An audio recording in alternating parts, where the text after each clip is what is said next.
5 पांडव गेले आणि या ठिकाणी धृतराष्ट्र गादीवर बसलेला आहे. उठला आणि म्हणे भीमाला आलिंगन देऊ इच्छित आहे.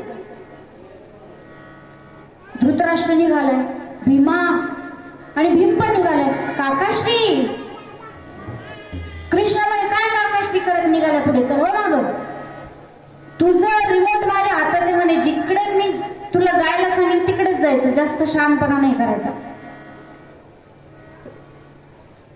धृतराष्ट्र येतोय,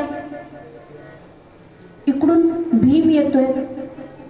म्हणजे फक्त आवाज द्यायचा, काय करायचंय काकाश्री म्हणून आवाज दे. धृतराष्ट्र आलाय.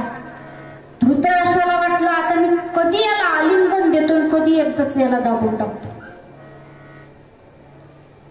भीम आलिंगन द्यायला निघाला असताना आलिंगन द्यायचं